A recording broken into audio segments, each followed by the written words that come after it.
Θα κλείσουμε τώρα με την υπαριθμόν 609 κάθετος 22 Πρώτου του 2024, επίκαιρη ερώτηση του βουλευτή Έτωλου Ακαρνανίας της κοινοβουλευτικής ομάδας ΣΥΡΙΖΑ Προοδευτική Συμμαχία κ. Μητιάδη Ζαμπάρα προς τον Υπουργό Περιβάλλοντος και Ενέργειας με θέμα η ιδιωτικοποίηση του νερού, το επόμενο βήμα της κυβέρνησης. Θα απαντήσει ο Υπουργός Περιβάλλοντος, ο κ. Σκυλακάκης. Παρακαλώ πολύ, κύριε συνάδελφε, 2 λεπτά για την πρωτολογία σας. Ευχαριστώ πολύ, κύριε Πρόεδρε. Οι επίσημες ανακοινώσεις σας, κύριε Υπουργέ, σχετικά με το μέλλον του ΔΕΙΑ είναι ότι θα ιδρυθούν λίγες περισσότερες από 13 επιχειρήσεις που θα ονομάζονται με ΔΕΙΑ, χωρίς ακόμη να έχουν καταλήξει στη γεωγραφική κατανομή. Οι επιχειρήσεις αυτές θα διοικούνται από 9 μελές ΔΣ που θα απαρτίζεται από 5 δημάρχους, ένα καθηγητή πανεπιστημίου, 2 εκπροσώπους του ελληνικού δημοσίου, ένα γενικό διευθυντή μάνατζερ, ο οποίος θα προσληφθεί για κάθε επιχείρηση. Κάτω από το νέο ΔΣ θα συσταθεί μια τεχνική υπηρεσία που θα πραγματοποιεί μελέτες και διαγωνισμούς έργων και προμηθειών. Τα χρέη των ΔΕΙΑ που έχουν αυξηθεί τα τελευταία χρόνια και λόγω της ΔΕΗ και της ρήτρας αναπροσαρμογής και στους προμηθευτές συνολικά, όπως αναφέρατε εσείς ο ίδιος, είναι 320 με 330 εκατομμύρια ευρώ και θα καλυφθούν με δίθεν επιδότηση, η οποία στην πραγματικότητα θα αποτελεί δάνειο που θα αποπληρωθεί από τους ΕΤΑ πρώτου βαθμού. Το τιμολόγιο επίσης θα είναι διαφορετικό και θα το αποφασίζει η ρυθμιστική αρχή ενέργειας, αποβλήτων και υδάτων, η ΡΑΗ. Οι οφειλές των δημοτών μέχρι τη σύσταση της νέας εταιρείας επίσης έχετε πει ότι θα αναζητηθούν και ένα χρόνο μετά τη σύσταση της εταιρείας οι οφειλές θα καταλογίζονται στην εφορία εφόσον δεν έχουν τακτοποιηθεί και θα χρεώνται στη φορολογική δήλωση. Από την δημιουργία λοιπόν, κύριε Υπουργέ, της Ρυθμιστικής Αρχής Αποβλήτων Ενέργειας και Υδάτων προειδοποιούσαμε ότι σκοπός σας ήταν η ιδιωτικοποίηση του νερού και εσείς το αρνιόσασταν, αλλά τώρα κάνετε ιδιωτικοποίηση από την πίσω πόρτα. Να θυμίσω και την δήλωση του Γενικού Γραμματέα το 2020 του κυρίου Γραφάκου που είχε μιλήσει για ΣΔΙΤ στα νερά. Αυτό πρακτικά σημαίνει, σε σχέση και με το σχέδιο που έχετε εξαγγείλει, υπερσυγκεντρωτικό μοντέλο λειτουργίας χωρίς να λαμβάνετε υπόψη η τοπική ιδιαιτερότητα που για μας είναι κάτι πολύ σημαντικό. Θα υπάρξει σίγουρα ανάγκη για μεγάλα έργα και διαγωνισμούς που θα πηγαίνουν με τις συνηθισμένες για την κυβέρνησή σας απευθείας αναθέσεις σε συγκεκριμένα συμφέροντα. Θα υπερχρεωθούν οι ΟΤΑ με δάνειο για να αποπληρώσουν τα χρέη των ΔΕΙΑ που θα αναγκαστούν να κόψουν από άλλες ανάγκες, ενώ θα έπρεπε να πληρωθούν από το κράτος, αφού εσείς ευθύνεστε για την συσσόρευση χρεών και όχι η ΟΤΑ. Τα τιμολόγια του νερού θα αλλάξουν και οι τοπικές κοινωνίες δεν θα έχουν λόγο σε αυτό. Επίσης, η κοινωνική πολιτική που οι ΔΕΙΑ διαχρονικά εφάρμοζαν δεν θα ισχύει πια, αφού θα είναι απρόσωπο σχήμα χωρίς επαφή με την τοπική κοινότητα. Με όσα σωματεία εργαζομένων των ΔΕΙΑ έχω μιλήσει, κύριε Υπουργέ, όλοι μου λένε ότι οι γεωγραφικές ιδιαιτερότητες της κάθε περιοχής θα είναι άγνωστες για το καινούριο σχήμα και αυτό θα δυσκολεύει τις επισκευές, τις επισυνδέσεις κτλ. Μιας και αυτοί οι άνθρωποι που καλούνται στο καθήκον ανά πάσα στιγμή έχουν μια οργανική σχέση με την περιοχή και μπορούν και με τους τοπικούς φορείς, τους τοπικούς άρχοντες, τους προέδρους των τοπικών συμβουλίων να συνεννοούνται για να διορθώνουν μια βλάβη ανά πάσα στιγμή. Φανταστείτε με ένα μοντέλο υδροκέφαλο έτσι όπως το παρουσιάζετε πότε θα αποκαθίσταται οι βλάβες και εάν θα βολεύει τον ιδιώτη για κάτι τέτοιο. Κλείνοντας, κύριε Υπουργέ, να πω ότι όπως τόνισε ο πρόεδρος της Ένωσης των ΔΕΙΑ της χώρας, ο δήμαρχος Ρεθύμνης κ. Μαρινάκης, ένα από τα αίτια της συσσόρευσης προβλημάτων των ΔΕΙΑ, σύμφωνα με μελέτη της DG Regio, είναι ότι κάλυπταν πόλεις και βρέθηκαν να καλύπτουν και αχαρτογράφητες εκτάσεις. Ακόμα έχουμε αχαρτογράφητα δίκτυα και όταν ζητήσαμε χρήματα για την χαρτογράφησή τους δεν δόθηκε τίποτα. Η μεταρρύθμισή σας επεκτείνει ακόμα περισσότερο τα όρια των ΔΕΙΑ και είμαστε επιφυλακτικοί. Στο δικό μου το νομό, κύριε Υπουργέ, έτσι για την ιστορία, στο νομό του Καρδανίας,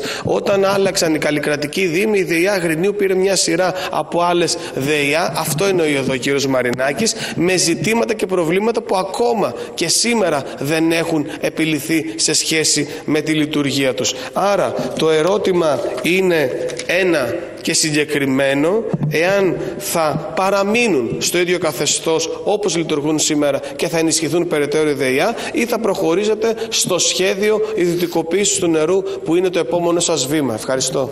Ευχαριστούμε πολύ τον κύριο Ζαμπάρα. Παρακαλώ πολύ κύριε Υπουργέ, 3 λεπτά για την πρωτολογία σας. Ναι, ευχαριστώ κύριε Πρόεδρε. Να ξεκινήσουμε από την ιστορία της ιδιωτικοποίησης. Είναι προφανές ότι η ιδιωτικοποίηση υπάρχει μόνο στο δικό σας μυαλό για λόγους πολιτικούς. Δεν υπάρχει καμία πρόθεση ιδιωτικοποίησης. Αντιθέτως, η κυβέρνηση, κάτι που είναι το τελείως αντίθετο με αυτό που κάνατε εσείς, έβαλε πίσω τη ΔΕΙΑ, την ΕΙΔΑΠ στη γενική κυβέρνηση. Οπότε εσείς που βγάλατε την ΕΙΔΑΠ από την γενική κυβέρνηση, μας λέτε εμάς που τη βάζουμε πίσω η ιδιωτικοποίηση νερού. Άσχετα με το καλό ή κακό που μπορεί να έχει κάτι τέτοιο, είναι μη πραγματικό, οπότε είναι περιττή συζήτηση. Τώρα, τη γεωγραφική κατανομή θα τη συζητήσουμε με την τοπική αυτοδιοίκηση, γι' αυτό και σεβόμαστε το γεγονός ότι έχει τις δικές της διαδικασίες και πρέπει να ολοκληρωθούν για να κάνουμε τη σχετική συζήτηση. Αλλά δεν καταλαβαίνω γιατί οι υπάλληλοι των ΔΕΙΑ δεν μπορούν να παρέμβουν όταν θα είναι μεγαλύτερη η ΔΕΙΑ, ήδη άνθρωποι θα είναι, συν ό,τι ενίσχυση θα έχουν από την πλευρά των Δήμων. Δεύτερον, τα χρήματα, οι ΔΕΙΑ χρωστάγανε και πριν την ενεργειακή κρίση και πολλές ΔΕΙΑ καλές δεν χρωστάνε τίποτε. Η ενεργειακή κρίση κοινή ήταν για όλους. Γιατί κάποιες χρωστάγανε και κάποιες δεν χρωστάγανε? Μήπως εσείς στο νομό σας έχετε ακούσει ότι μπορεί να μην γίνεται, ενδεχομένως σε άλλους νομούς σε αυτόν να μην γίνεται, σε άλλους να γίνεται, δεν το ξέρω, κανονική εισπράξη των χρημάτων? Δηλαδή υπάρχουν υψηλά χρέη διότι δεν εισπράττονται πολλές ληξιπρόθεσμες οφειλές? Μήπως οι πολύ μικρές ΔΕΙΑ, οι οποίες έχουν ως βάση μικρούς δήμους, δεν έχουν τεχνικές υπηρεσίες γιατί είναι ένας ή μισός άνθρωπος και δεν μπορούν να ανταποκριθούν στις ανάγκες? Εξού και όπως είπατε εσείς, για 10 χρόνια δεν μπορούσαν να χαρτογραφήσουν τα δίκτυα όταν έγιναν οι δήμοι καλλικρατικοί. Η ουσία αυτής της αλλαγής που πάμε να φέρουμε είναι να δημιουργήσουμε ισχυρότερες επιχειρήσεις, οι οποίες, να βάλω κάτι για να είμαστε ακριβείς, δεν αναφέρεται στα παλιά χρέη το να πάνε στις ΔΟΗ, αναφέρεται στα χρέη που θα δημιουργηθούν από την ώρα που θα γίνουν οι νέες ΔΕΙΑ. Διότι τι γίνεται, τα χρέη μένουν ανίσπρακτα. Εάν πάνε κανονικά στο TaxisNet θα αρχίσουν να εισπράττονται. Τα καινούρια τουλάχιστον, γιατί για αυτά μιλάμε. Και όταν εισπράττονται τα χρήματα δεν χρωστάει κάποιος, διότι πληρώνει τις υποχρεώσεις του. Όταν δεν εισπράττονται, για όπου δεν εισπράττονται, γιατί σας λέω υπάρχουν και εξαιρετικά καλές ΔΕΙΑ στις οποίες θα στηριχθούμε όλοι για να παραπέρα. Όταν δεν εισπράττονται, προφανώς δημιουργούνται χρέη. Και το να μην πληρώνεις το ρεύμα, γιατί στη ΔΕΗ είναι τα περισσότερα από αυτά τα χρέη, δεν είναι τρόπος καλός διαχείρισης. Ούτε μπορώ να πω ότι στα δίκτυα γίνεται ό,τι καλύτερο γίνεται. Τις προάλλες σε μια περιοχή της χώρας, σε μια ΔΕΙΑ, μπήκε πετρέλαιο στο νερό μιας ολόκληρης πόλης. Το ακούσατε αυτό? Το ακούσατε. Πώς μπήκε το πετρέλαιο? Από σπασμένο αγωγό. Αυτό τουλάχιστον στην ΕΙΔΑΠ και στην ΕΙΑΘ δεν το είχαμε τα τελευταία χρόνια. Έχουμε προβλήματα, έχουμε και πολύ καλές ΔΕΙΑ, έχουμε και προβληματικές. Το πολύ μικρό μέγεθος είναι εις βάρος των πολιτών που δεν εξυπηρετούνται. Αυτό είναι εμένα το πρόβλημά μου. Το να έχεις μια καλή τεχνική υπηρεσία, θες να έχεις 5-10 ανθρώπους που να λειτουργεί ως υπηρεσία. Ένας μηχανικός δεν είναι υπηρεσία τεχνική πάνω στην οποία μπορεί να στηρίξεις το νερό μιας περιοχής. Εδώ λοιπόν θα βρούμε το optimum μέγεθος, θα το συζητήσουμε, θα συζητήσουμε και τοπικά και εθνικά με την τοπική αυτοδιοίκηση, αλλά είναι μια μεταρρύθμιση που μόνο καλό θα φέρει. Ευχαριστούμε πολύ τον κύριο Υπουργό. Βέβαια, κύριε Υπουργέ, δεν επέστρεψε η κυβέρνηση την ΕΙΔΑΠ και ΙΑΤ. Υποχρεώθηκε να την επιστρέψει. Είναι κάτι διαφορετικό. Παρακαλώ πολύ, κύριε Ζαμπάρα, έχετε 3 λεπτά για τη δευτερολογία σας. Ευχαριστώ, κύριε Πρόεδρε. Κύριε Υπουργέ, προσπαθώ έτσι να πιάσω λίγο το συλλογισμό σας. Προφανώς πριν την ενεργειακή κρίση υπήρχαν ΔΕΙΑ οι οποίες ήταν χρεωμένες ή ΔΕΙΑ που ήταν υγιείς. Το ζήτημα είναι ότι λόγω της ενεργειακής κρίσης και του δυσβάσταχτου κόστους του ρεύματος μέσω της ρήτρας αναπροσαρμογής, πολλές υγιείς ΔΕΙΑ γίνανε ζημιογόνες. Αυτό προσπαθώ να σας πω. Με ευθύνη δικιά σας. Για παράδειγμα, η ΔΕΙΑ Αγρινίου πριν από αυτό το γεγονός ήταν μια ΔΕΙΑ που είχε αποθεματικό 1,5 με 2 εκατομμύρια. Έχω και τα επίσημα στοιχεία να σας τα καταθέσω. Σήμερα όμως είναι 1,5 εκατομμύριο ευρώ μέσα. Άρα δεν σημαίνει ότι, για παράδειγμα, ήταν κάποιοι άνθρωποι που δεν τα βγάζαν πέρα πριν την οικονομική κρίση και κάποιοι που τα βγάζανε. Προφανώς μετά την οικονομική κρίση, κύριε Υπουργέ, υπάρχουν και άνθρωποι που ήταν σε μια καλή κατάσταση και δεν κατάφεραν λόγω της κρίσης να επανακάμψουν, εν πάση περιπτώσει. Άρα αυτό δεν αποτελεί επιχείρημα. Τώρα, για την ιδιωτικοποίηση, εμείς εμένουμε σε αυτό και θα το δείξει η ιστορία, κύριε Υπουργέ. Εγώ κρατάω την απάντησή σας ότι δεν υπάρχει πρόθεση από την κυβέρνηση και από εσάς προσωπικά να ιδιωτικοποιήσετε το νερό, αλλά νομίζω ότι σύντομα η ιστορία θα το δείξει. Και να πω και κάτι. Είπατε προηγουμένως ότι από τη στιγμή που κάποιες ΔΕΙΑ δεν κατάφεραν να χαρτογραφήσουν τα δίκτυα που πήραν με τον Καλλικράτη, άρα πώς εσείς υποστηρίζετε ότι μια μεγαλύτερη ΔΕΙΑ, πολύ πιο μεγάλη από τις υφιστάμενες, θα καταφέρει να το κάνει αυτό, όταν ήδη αυτές που είχαν στην αρμοδιότητά τους μετά τον Καλλικράτη να πάρουν και τα άλλα δίκτυα των πέριξ δήμων και δεν το κάναν με έναν επαρκή τρόπο, πως σήμερα που θα μεγαλώσει πολύ το πράγμα, θα μεγαλώσει πολύ η πίτα, είστε σίγουροι ότι θα καλυφθεί αυτή η ανάγκη και θα υπάρχει μια καλύτερη λειτουργικότητα των ΔΕΙΑ. Άρα νομίζω το επιχείρημά σας περισσότερο ενισχύει το δικό μου παρά το αντικρούει. Επίσης, επειδή νομίζω ότι είναι σημαντικό για να το κλείσουμε ως ζήτημα, δεν υπάρχουν καλές περιπτώσεις ιδιωτικοποίησης και δεν υπάρχουν και καλά παραδείγματα.